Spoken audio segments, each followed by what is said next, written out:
Esta semana en el taller de habilidades de lectura nos corresponde ya la semana número 25. Tenemos como objetivo el leer comprensivamente textos narrativos, identificando y analizando los recursos que permiten interpretar las palabras y expresiones figuradas en una narración. El lenguaje figurado muchas veces nosotros lo asociamos solo con el género lírico, con lo que es poesía, odas o canciones, pero también dentro de los demás géneros literarios, el narrativo y el dramático, también existe y se emplea lo que es el lenguaje figurado. Para comenzar, ¿cierto? De forma muy breve, vamos a recordar lo que es el género narrativo. El género narrativo puede estar escrito en versos o en prosa. En prosa, por ejemplo, encontramos la leyenda, la novela corta, el cuento o la novela. Y dentro del género narrativo, escrito en prosa, perdón, en verso, encontramos lo que es la epopeya, el cantar de gesta y los romances. Las epopeyas son poemas narrativos de carácter épico, en donde se relatan las hazañas de grandes héroes. Por ejemplo, la Ilíada y la Odisea, dos poemas épicos, dos historias, ¿cierto? Poemas épicos narrativos, en donde se relatan las hazañas de dioses y héroes durante lo que es la guerra de Troya y posteriormente el regreso de la guerra de Troya hacia sus hogares, en donde la Odisea se centra principalmente en el regreso de Ulises u Odiseo desde Troya hacia Ítaca, que era su pueblo natal, y donde él además era rey. En cuanto a los cantares de gesta, también, ¿cierto? Cuentan las relatas de héroes, como el cantar del Mío Cid, y principalmente se centra en lo que son los héroes durante la Edad Media. Y los romances son poemas narrativos breves en donde hay muchas temáticas variadas, pero principalmente se centran en los amoríos, en los romances de estos héroes de la Edad Media. Tenemos los romances, por ejemplo, de El Cid Campeador, que es el Mío Cid, y vienen a ser también historias narrativas, pero de forma poética, con la estructura del poema. Y en sí, el género narrativo son las obras en donde tenemos un narrador, una voz ficticia que nos va a relatar lo que ocurre. El género narrativo, ya hemos dicho que relata cierto lo que ocurre a ciertos personajes. Tenemos dentro de su clasificación cuentos, novelas, leyendas, mitos, etcétera. En cuanto a su estructura, toda historia narrativa tiene un inicio, un desarrollo y un desenlace o final, y tenemos ciertos elementos. Esta semana vamos a recordar solo algunos.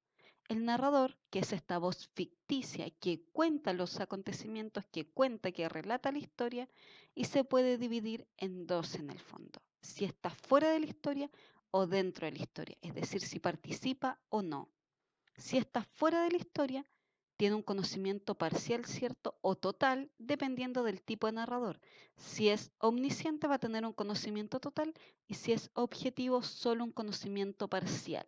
Va a relatar lo que puede ver, observar, cierto, o escuchar. Y dentro de la historia tenemos también dos tipos de narradores: el personaje, que va a contar, cierto, lo que le ocurre a alguien cercano a él, y el narrador protagonista, que emplea la primera persona gramatical, es decir, el yo, y cuenta lo que le sucede a él. En cuanto a los personajes, tenemos estos seres ficticios, ¿cierto?, que interactúan dentro de este mundo narrativo, de este mundo literario, y tenemos personajes principales, donde tenemos al protagonista y al antagonista, los secundarios y los esporádicos o incidentales. Y cierto, de estos personajes podemos hacer descripciones físicas y psicológicas. Físicas, cómo se ven exteriormente, ¿cierto? Y psicológica en relación al cómo se comportan. Y el espacio, tenemos tres tipos de espacios, ¿cierto? Aquí solo aparecen dos, nos falta el espacio social. Tenemos el espacio físico, el psicológico y el social. El físico apunta a determinar el entorno material, ¿cierto? El lugar en donde se sitúan los personajes e interactúan. El psicológico se debe analizar lo que es la carga emocional, las emociones que predominan durante la narración, y el social es principalmente, cierto, esclarecer las costumbres, religión, tradiciones, los sistemas políticos, sociales que quedan en evidencia dentro del relato. ¿Qué quiere decir? En la frase me fui volando a casa, la palabra volar no se utiliza de forma literal, viajar por el aire, sino que se utiliza en un sentido figurado, que es viajar rápido. El lenguaje figurado nos otorga ciertos significados nuevos a palabras o expresiones, como mediante lo que es la relación de semejanza entre una idea y otra. Y aquí tenemos otro ejemplo. Espero que te guste. Me costó un ojo de la cara. Literalmente, ¿cierto? No perdió un ojo por el regalo que está haciendo, sino que seguramente el valor de este regalo es muy elevado. Interpretar lenguaje figurado es lo que vamos a hacer esta semana. Y esta semana, ¿cierto? Como vamos a trabajar lo que es el lenguaje figurado, hay ciertos elementos que podríamos utilizar. Por ejemplo, buscar palabras en el texto o expresiones que tengan un sentido figurado. Definir las palabras en su sentido literal, es decir, la definición de diccionario para ver, ¿cierto?, cómo se está empleando, qué sentido tiene dentro de este lenguaje figurado. Comprender además el contexto en el que está la palabra o la expresión y a partir del contexto, el lugar, ¿cierto?, en donde se ubica este término, inferir el sentido figurado de la expresión. Y tenemos otro ejemplo que está aquí al costado, estoy sudando como puerco, que, cierto, también tiene un sentido figurado. Y en este ejemplo, ¿cuál sería, cierto, la interpretación? ¿Qué es lo que realmente está diciendo? Antes de leer, ¿cómo te imaginas la vida de un marinero? ¿Alguna vez has tenido un mal presentimiento? ¿Cómo fue esa experiencia? Y la pregunta número 3, hay que buscar en el diccionario el significado de las siguientes palabras: arrear, goleta, palpar, motín y fondeadero. ¿Cuál es el significado de estos 4 términos que acabamos de nombrar? Esta semana vamos a trabajar el texto La isla del tesoro es solo un fragmento. Comenzamos con la lectura.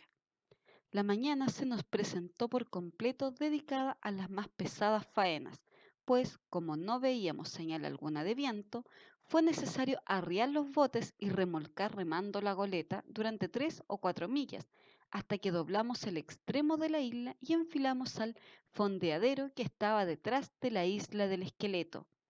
Yo me presté de voluntario para remar en uno de los botes, donde por supuesto no hice ninguna falta. El calor resultaba insoportable y los marineros maldecían a cada golpe. Aquel comportamiento no me daba buena espina, pues fue la primera vez que los marineros no cumplían con presteza sus deberes. No cabe duda que, a la vista de la isla, las ataduras de la disciplina habían comenzado a soltarse. Anclamos precisamente donde indicaba el mapa, a 1/3 de milla de cada orilla, de un lado la isla del esqueleto y del otro la grande. El mar estaba tan claro que podíamos ver el fondo arenoso. Cuando largamos el ancla, la fuente de espuma que desplazó hizo alzar el vuelo a una nube de pájaros que durante unos instantes llenaron el cielo con graznidos. Luego se posaron de nuevo en los bosques y todo volvió a hundirse en el silencio. El fondeadero estaba muy bien protegido de los vientos y rodeado por frondosos bosques, cuyos árboles llegaban hasta la misma orilla. La costa era llana y las cumbres de los montes se alzaban alrededor, al fondo, en una especie de anfiteatro. Si el comportamiento de la tripulación había empezado a inquietarme, ya en los botes, cuando regresaron a bordo, se hizo claramente amenazador. Tendidos en cubiertas, en pequeños corrillos discutían en voz baja. La más ligera orden era recibida con torvas miradas y ejecutada de la peor gana. Hasta los marineros leales parecían contaminados, pues no había ninguno a bordo que pudiera servir de modelo a los demás. El motín se palpaba en el aire como la inminencia de una tormenta. Texto: La isla del tesoro es un fragmento y fue escrito por Robert Louis Stevenson. Después de leer, vamos a marcar si las expresiones destacadas en los siguientes fragmentos del texto se utilizan en sentido literal o figurado. La mañana se nos presentó, es lo que tenemos destacado, por completo dedicada a las más pesadas faenas. La mañana se nos presentó, ¿está en sentido literal o en sentido figurado? Aquel comportamiento no me daba buena espina. Daba buena espina, ¿está en sentido literal o figurado? No cabe duda que a la vista de la isla las ataduras de la disciplina es lo que tenemos ennegrecido, habían comenzado a soltarse. ¿Está en sentido literal o figurado? El vuelo a una nube de pájaros que durante unos instantes llenaron el cielo con sus graznidos. Llenaron el cielo con sus graznidos, literal o figurado. El motín se palpaba en el aire. Palpaba en el aire, lo que tenemos ennegrecido, como la inminencia de una tormenta. ¿Está en sentido literal o en sentido figurado? La pregunta número 2 es definir las palabras de cada una de las palabras de las expresiones destacadas. Si necesitan ayuda, pueden utilizar el diccionario. Debemos buscar el significado de los términos mañana, presentarse, dar, buena, espina, atadura, disciplina, llenar, cielo, palpar y aire. Pregunta número 3. ¿Para qué se utiliza la expresión la mañana se nos presentó en el fragmento? Debemos marcar con una X.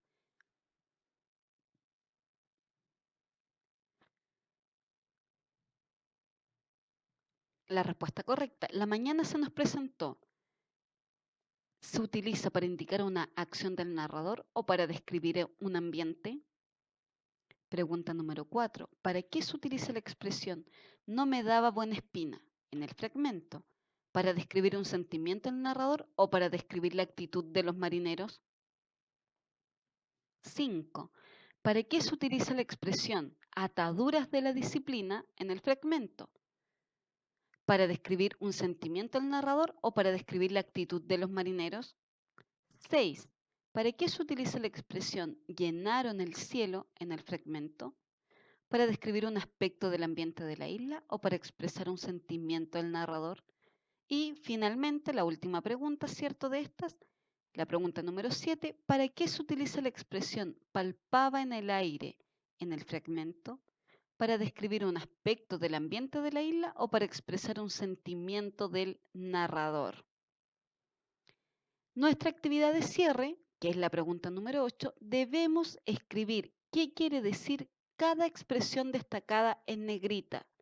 La mañana se nos presentó, es lo que tenemos ennegrecido, por completo dedicada a las más pesadas faenas.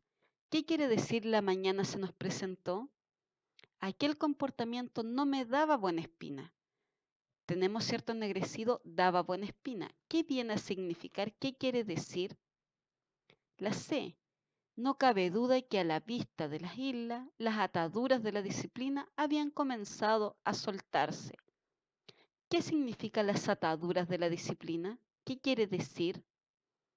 D. El vuelo a una nube de pájaros que durante unos instantes llenaron el cielo con sus graznidos. Llenaron el cielo. Es el concepto que debemos esclarecer. El motín se palpaba en el aire como la inminencia de una tormenta. Palpaba en el aire. Debemos especificar qué quiere decir esta expresión.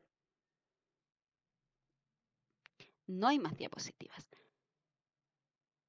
Nos vemos entonces en el horario de clases que les corresponde vía Skype para que resolvamos esta actividad en conjunto. Nos vemos entonces, que estén bien.